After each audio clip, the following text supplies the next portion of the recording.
Baiklah, kali ini saya akan mempresentasikan tentang tugas ujian akhir semester dari mata kuliah Studio Desain Interior 4. Perkenalkan, nama saya IGD Arya Suradipta dengan NIM 1890421400068. Saya dari kelas BCA jurusan Desain Interior, Institut Desain dan Bisnis Bali. Pada proyek kali ini merupakan proyek perancangan redesain kantor swasta, di mana kantor yang akan diredesain adalah kantor notaris dan PPAT IGD Eka Putra Martono SE SHMKN. Bangunan kantor notaris ini terletak di Jalan Bypass Dharmagiri, Belah Batu, nomor 99X, Gianyar, Kecamatan Gianyar, Kabupaten Gianyar, Provinsi Bali. Dapat dilihat pada peta yang berasal dari Google Maps, lokasi site. Ini merupakan lokasi site melalui Denah Ken, di mana site ini terletak di sebelah utara Jalan Bypass Dharmagiri. Dan di sebelah site merupakan bangunan komersil dan di sebelahnya merupakan lahan kosong.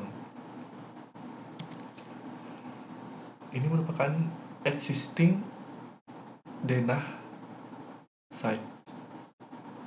Site ini memiliki luas 3,5 are atau 35 meter dikali 10 meter, di mana existing atau pembagian area pada site ini yang pertama, pada area hijau merupakan parkir yang dilengkapi dengan pelinggih. Setelah parkir merupakan akses atau tangga menuju lobi dan staf area. Staf area ini terkoneksi dengan pintu yang langsung menuju ke ruang pimpinan. Setelah staf area, terdapat koridor yang menuju toilet dan ruang arsip pertama. Di sebelahnya merupakan ruang arsip kedua dan terdapat akses menuju ke halaman belakang, di mana halaman belakang ini terdapat kolam koi, dinding area, dan pantry, serta pada bagian pojok terdapat pelinggih surya, di mana halaman belakang ini sangat luas dan masih bisa dimanfaatkan sebagai ruang. Ini merupakan kondisi site berdasarkan hasil survei yang saya lakukan bersama teman-teman.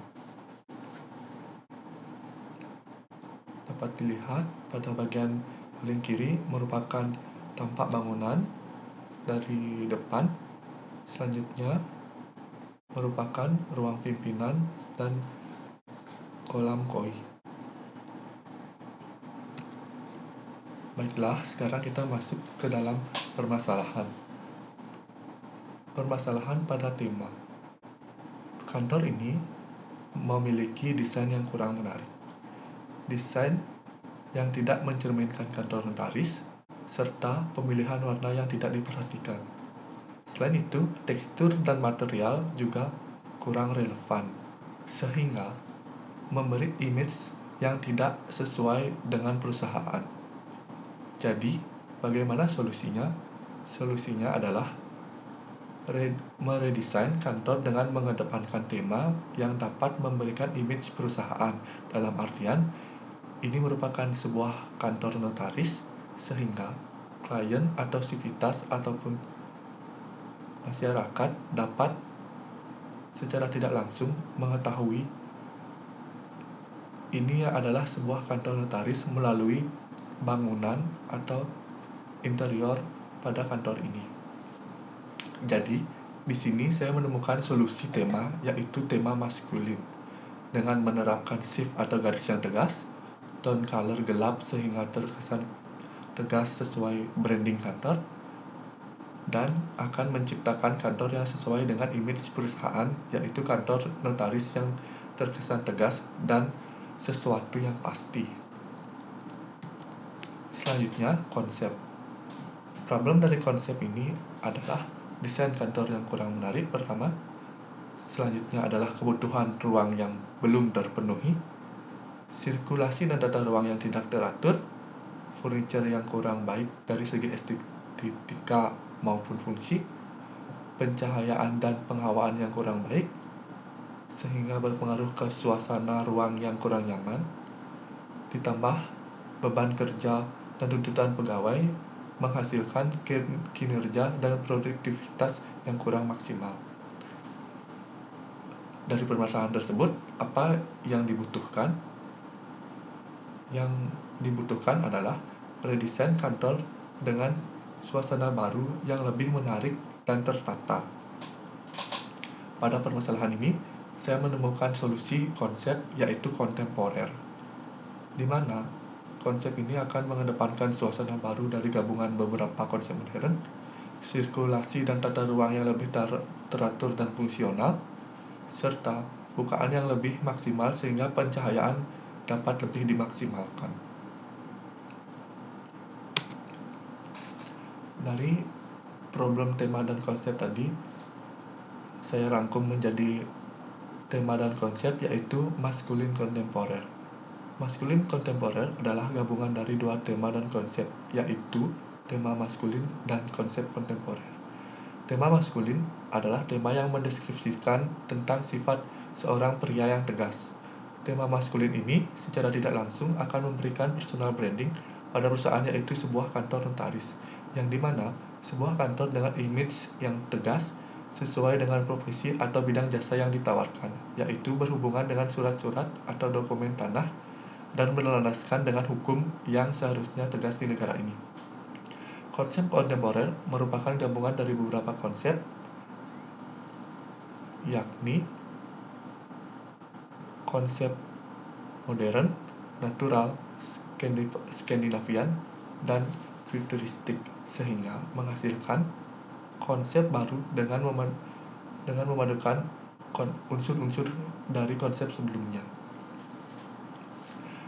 Dapat dilihat, ini merupakan referensi dari konsep maskulin dan kontemporer, di mana menggunakan tone color gelap, material dengan tekstur yang tegas, dan shape yang tegas. Baik, selanjutnya kita masuk pada redesign layout. Ini merupakan hasil dari redesign layout yang saya rancang, di mana area parkir tetap pada posisinya, namun tangga berubah ke arah utara dengan menggunakan dua jenis tangga, yaitu ramp dan tangga konvensional. Selanjutnya, masuk pada area tunggu outdoor, di mana di sini diperuntukkan untuk 2 orang untuk menunggu orang yang mungkin dicari atau menunggu surat tanah. Selain area tunggu outdoor, area tunggu pada lobi juga dipersiapkan untuk 6 orang.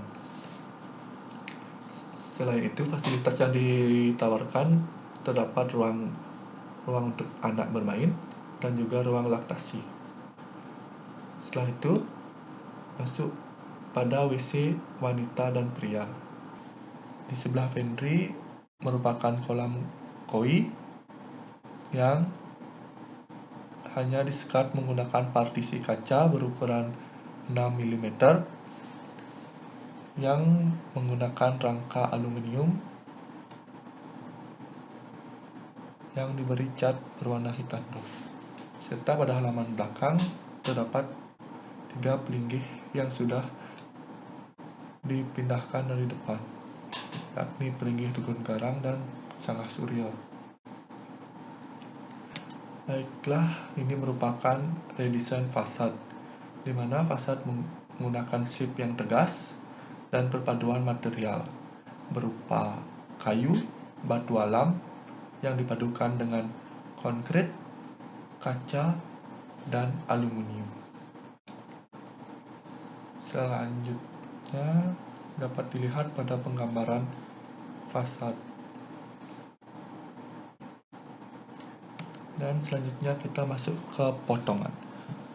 Di sini memperlihatkan potongan AA yang memperlihatkan area parkir, ruang bermain anak, ruang laktasi, ruang meeting, ruang pimpinan dengan WC-nya, dan pantry dan juga kolam kui. Untuk detailnya dapat dilihat pada keterangan penggambaran di atas. Dan selanjutnya kita masuk pada potongan BB, di mana potongan BB ini memperlihatkan ruang bermain anak, lobi, dan akses menuju ke halaman belakang melalui ruang tunggu outdoor. Untuk detail dimensi dan detail penggambaran dapat dilihat pada gambar. Baiklah, selanjutnya kita masuk pada potongan CC. Potongan CC ini memperlihatkan halaman belakang yang berada di sebelah kiri, pada penggambaran sebelah kiri. Selanjutnya memperlihatkan ruang arsip, ruang staff, WC wanita, lobi, area tunggu outdoor, dan parkir. Dapat dilihat pada penggambaran di atas untuk lebih detail mengenai dimensi dan material yang digunakan. Selanjutnya merupakan potongan DD. Potongan DD ini memperlihatkan akses menuju area tunggu outdoor melalui halaman belakang, ruangan staff, koridor, dan ruang meeting. Baiklah, selanjutnya kita masuk ke rencana lantai. Rencana lantai di sini menggunakan 8 jenis lantai. Dapat dilihat pada L1 menggunakan lantai plesteran finishing gloss, L2 menggunakan lantai keramik putih polos ukuran 300 x 300 mm, L3 menggunakan lantai plesteran lapis rumput sintetis warna hijau yang diterapkan pada ruang anak, L4 menggunakan lantai terasu berwarna abu dengan corak hitam, L5 menggunakan lantai keramik motif konkrit ukuran 300 x 300 mm yang berwarna abu gelap dan anti selip yang diterapkan pada area kamar mandi, L6 menggunakan lantai keramik motif marmer dengan ukuran 500 x 500 mm berwarna putih yang dimix dengan lantai keramik marmer berukuran 400 x 400 mm yang berwarna hitam. Selanjutnya L7 menggunakan lantai parket laminating dengan motif kayu oak terang, dan L8 yaitu lantai plesteran dengan finishing gloss yang diterapkan pada area pantry. Selanjutnya kita masuk pada rencana dinding. Di sini menggunakan 7 jenis dinding yang dapat dilihat pada keterangan, dan dinding dapat dilihat pada penggambaran rencana di atas. Baiklah, selanjutnya kita masuk ke rencana plafon. Di sini hanya menggunakan 3 jenis material plafon, yaitu plafon gypsum calciboard dengan ukuran 10 mm, plafon decking kayu bengkerai finishing mowilet waterbase, dan plafon expose dak konkrit, di mana pada plafon ini menggunakan permainan plafon dan pola plafon, di mana diterapkan pada P1 yaitu pada lobby yang berbeda shape dan shaping dan ketinggian ceilingnya, yaitu berbeda dengan area ruang meeting, ruang staff, dan ruang pimpinan. Baiklah, selanjutnya saya akan melanjutkan pada detail ruang. Di sini memperlihatkan detail lobby, di mana pada lobby ini terdapat furniture berupa armchair, sofa, cafe table, meja resepsionis, dan juga kursi resepsionis, di mana di sini menggunakan aksesoris berupa unsur vegetatif yaitu tumbuhan pisang-pisangan dan sukulen dengan pot terasu berwarna hitam. Akses menuju lobi ini menggunakan pintu kaca dengan frame aluminium yang merupakan pintu dorong berdaun dua. Baiklah, sekarang akan saya lanjutkan pada potongan dari lobi ini. Untuk kejelasan dimensi dan material yang digunakan dapat dilihat pada penggambaran di atas.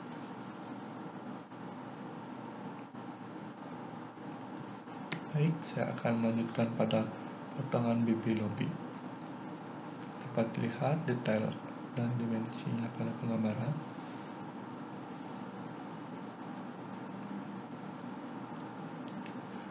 Dan selanjutnya saya masuk ke detail ruang meeting, di mana ini merupakan penggambaran denah dari detail ruang meeting, di mana ruang meeting ini diperuntukkan untuk 7 orang. Terdapat 6 buah kursi yang ditujukan untuk klien ataupun staff, dan 1 kursi yang hanya ditujukan untuk pimpinan, di mana kursi-kursi ini dipadukan dengan meja yang sudah memiliki power socket di dalamnya.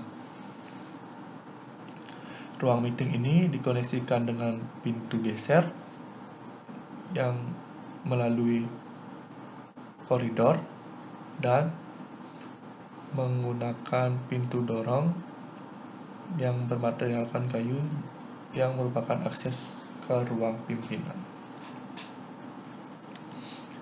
Baiklah, selanjutnya merupakan potongan AA ruang meeting.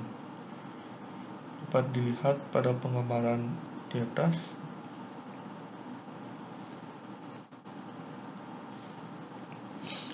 Selanjutnya saya akan melanjutkan pada potongan bibir ruang meeting, di mana di sini memperlihatkan view ke proyektor sehingga dapat